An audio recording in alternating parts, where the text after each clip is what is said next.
En mars 2022, le producteur Amadou Diaby réunissait les anciens membres du clan mythique Wenge Musica pour un concert prévu le 30 juin de la même année. La réaction en ligne ne s'est pas fait attendre. Les internautes étaient plus que réjouis à l'idée de revoir ce groupe qui avait bercé leur jeunesse. Même si la séparation de ce clan a permis à plusieurs talents d'éclore, elle n'a jamais été digérée par une grande partie des fanatiques. Comment apprécier que vos idoles, après avoir évolué ensemble pendant toute leur enfance, se clashent sur un podium? Comment accepter que ces mêmes idoles se tournent le dos et ne se parlent plus? Mais surtout, comment accepter que la symbiose entre ces idoles puisse voler en éclats? Ne vous en faites pas, le but de cette vidéo n'est pas de ressasser les moments difficiles, mais plutôt de revisiter les bons moments, en expliquant les sources de cette symbiose et en expliquant pourquoi Wenge Musica constitue à mon humble avis le parfait puzzle.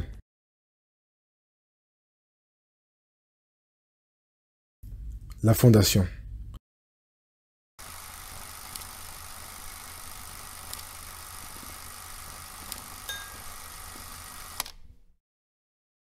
L'histoire commence dans le milieu très compétitif qu'était la scène musicale de Kinshasa au début des années 80. Il était commun pour plusieurs jeunes de créer leur orchestre comme un passe-temps. Le groupe Celiostar fut un bon exemple. Les membres de ce groupe rebaptisèrent leur groupe en 1981 et adoptèrent le nom de Wenge Musica. Le nom Wenge, qui désigne un type de bois, était un hommage à l'équipe de foot locale et le nom Musica était un hommage au Viva la Musica de Papa Wemba. Le groupe grandira en popularité et devra se créer une structure. C'est cette même structure qui perdurera jusqu'à la séparation du groupe en 1997. En tout, ils auront 2 postes de leadership mineurs occupés par Adolphe Dominguez et Blaise Boula et 4 postes d'administrateurs. Parmi ces administrateurs, il y avait Werason, qui était directeur des finances, Alain Makaba, qui était chef d'orchestre, Jibem Piana, qui occupait le poste symbolique de président. Il faut bien préciser qu'il présidait les recrues et non les autres administrateurs. Finalement, il y avait Didier Massela, qui était administrateur fondateur. Didier Massela, surnommé Fondé du pouvoir, était un des membres originels de Wenge et était resté malgré les précédentes défections des membres originels.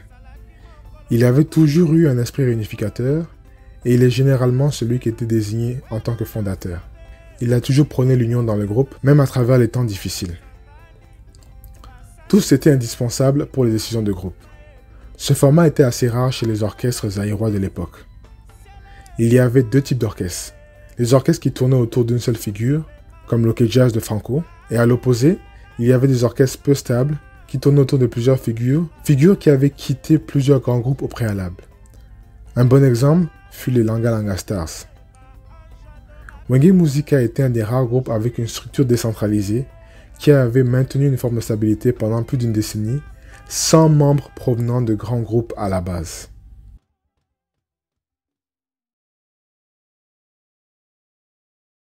Le génie. Ces grands groupes de l'époque avaient chacun leur son. Par exemple, la chorale d'Empire Bakuba avait un style différent de celle de Victor Eleison, ainsi que celle de Zaiko Langalanga. Les membres de Wenge devaient donc créer leur propre style. Et s'il y a un homme en particulier à remercier pour cela, c'est Alain Makaba.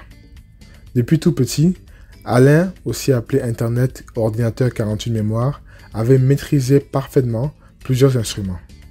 Au sein de Wenge, c'est Makaba qui contrôlait les chœurs et c'est aussi lui qui a arrangé les sons en faisant bon usage du synthé promu à la fin des années 80 par Emenea. C'est de ce dernier notamment que les Wenge se sont inspirés pour faire leur chœur. Pour ce qui s'agit du seben, les Wenge s'inspiraient beaucoup de personnes comme Beniko Popolipo, Manoaku, 8 kg ou bien Roxine Chipaka.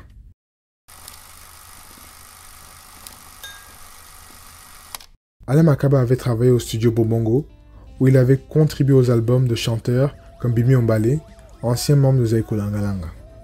C'est ce rôle occupé par Makaba qui permettra aux membres de Wenge Musica d'enregistrer leur son pour leur premier album Bouger Bouger, qui contiendra leur chanson à succès Moulolo. Le succès va continuer en 1991, où le groupe sera élu meilleur orchestre du Zaïre grâce au succès de l'album Qui n'est bougé. Cela vaudra aussi le titre de meilleur guitariste à Alain Makaba. Suite à ce succès, Alain Makaba va continuer à transformer le son de Wenge en incorporant des nouvelles sonorités jazz et mélodies inspirées d'autres styles étrangers. La stratégie. Les succès vont s'enchaîner avec les albums produits après, tels que Kala et Bouigné en 1993 et Ange Adorable en 1994.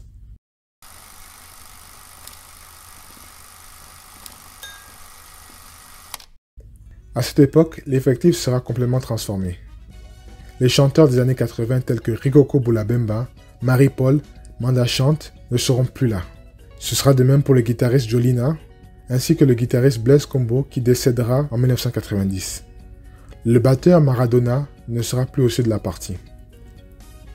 Des nouvelles recrues s'étaient ajoutées, comme Burkina Faso Mbokalia, Titine Al Capone, Patient Kousangila, Emel Alias, Alim Bonda, Tutu Kalouji, Maître Fikare et Eko Kota. Ces recrues seraient venues trouver Alain Pella, qui avait rejoint l'orchestre avant le premier album. Selon Patient Kousangila, la plupart de ces recrues seraient rentrées directement ou indirectement par l'intermédiaire de Werason. Werason était un des musiciens originels de l'orchestre et il était aussi le directeur des finances. Il avait toujours eu une fascination pour le marketing américain et il était le seul administrateur dont le nom d'artiste était un surnom. Son vrai nom était Noël Ngama Makanda. Il était un fin stratège et friand de l'innovation, en plus d'être, comme vous pouvez vous en douter, un très bon recruteur. Au début, il fut à la fois chanteur et animateur avant de se limiter au chant avec la venue de Robert Ekokota. C'est sous sa supervision et en écoutant les conseils d'un ami que Tutu Kalouji, recruté en tant que chanteur, adoptera le rôle d'animateur. Pour plus de contexte, le recours à l'authenticité prôné par Mobutu dans les années 70 va pousser des groupes comme Zaiko Langalanga à insérer des cris traditionnels dans leurs chansons en faisant appel à des animateurs. La différence avec les autres animateurs de l'époque, c'est que Tutu Kalouji aura eu une approche chantante par rapport à l'animation, ce qui va être en contraste avec les animations criées de l'époque. Ces animations seront en partie là où résidera la grande force de Wenge jusqu'à sa dislocation.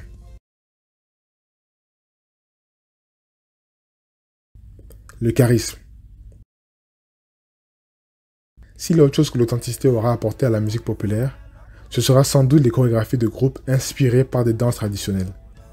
Il y avait des groupes entiers qui étaient chargés de danser au nom du guide spirituel que représentait Mobutu.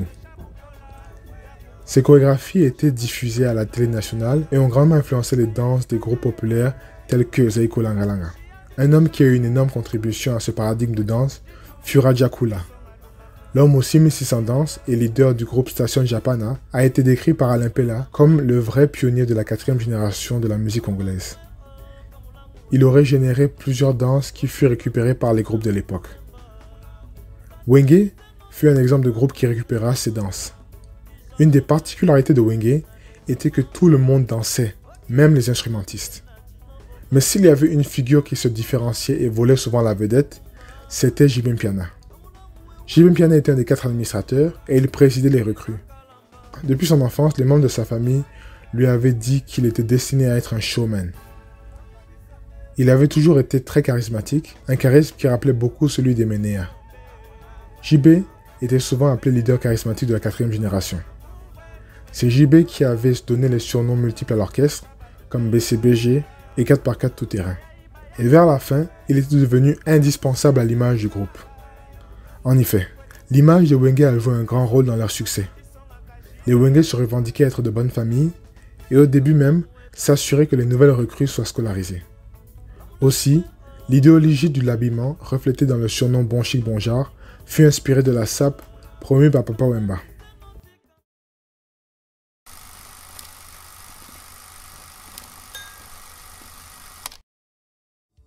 Le paradigme de danse invoqué tout à l'heure sera incarné par la danse Ndombolo, qui sera sur l'album de Jibin Piana intitulé Feu de l'amour et qui sortira en 1997. La partition de la danse Ndombolo sera réalisée par le guitariste japonais, un ancien membre de Station Japana de Raja Kula. Cet album va faire connaître aux membres du groupe un succès astronomique et va influencer plus d'une génération sur tout le continent. Paradoxalement, ce même album va faire venir secouer les 4 piliers sur lesquels reposait la stabilité du groupe.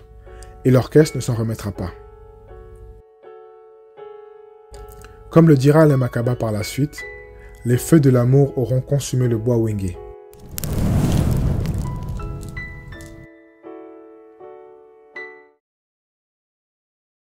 En conclusion, le succès de Wenge fut, d'après moi, la symbiose des forces des administrateurs. inspiré par l'idée de Didier Masella, édifié par le génie de Alain Makaba, propulsé par la stratégie de Werason et incarné par le charisme de JB Mpiana. Le tout rajouté à une chimie qu'ils auront développée depuis l'enfance. En vue du concert qui aura lieu le 30 juin 2022, même si les fans savent que Wenge ne pourra pas renaître de ses cendres, nous espérons grandement que les anciens piliers pourront nous faire goûter, une nouvelle fois, aux fruits de cette symbiose tant réclamée.